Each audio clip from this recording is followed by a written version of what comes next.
Okay, ina siomta clú agus cáil ar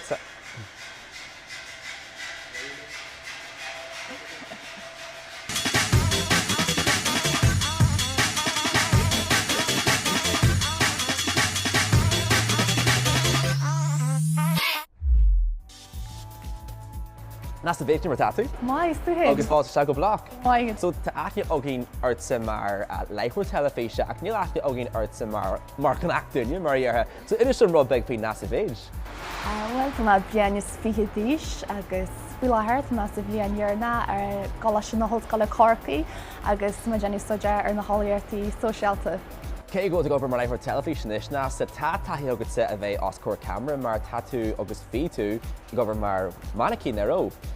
So ina sin mó sin? Thois má mainicín artachid bhíon ar chálaiste le mainicín lockdown a Corcaí agus ó háin rinne show na fashion, cos an today show le mór as daithí agus seachtaine fashion Corcaí, rudí mar sin taithí ar dóid chun go sama go an stíl agus cursí fashion. So conas ar hála se seo duite ar an gcéad le riamh so ar tháinig agent tógad sa ar chur tú CV seach na gréonghreafna seachtú hain ina siom faoin clean procession. Well, bhí measí caithear Corcaí lehhain agus tháinig má gur si de ggurb fan na mainicíní chunne seachtaine fashion Corcaí.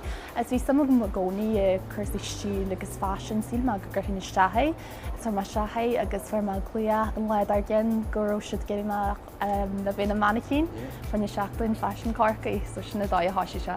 So Neasa tinneart amachát agad sa gobars chans go seáis, so céir a ceapan tú fí ar dús bar? Bháin in tionsla seo den bhíh samachú an stíl agus cursí fashion.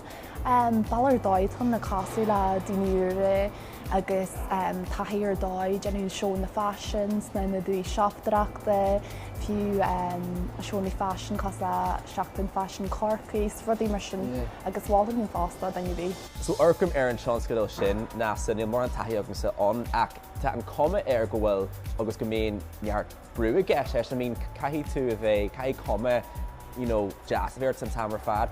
Ar bhain tú soltas a bhfuil bhain soltas an seans go sin? Ní bhhaim héon go pásanta pescam go seid geisle a fás go caithí tú bheith glés go jazz agus smuidú gent go jazz.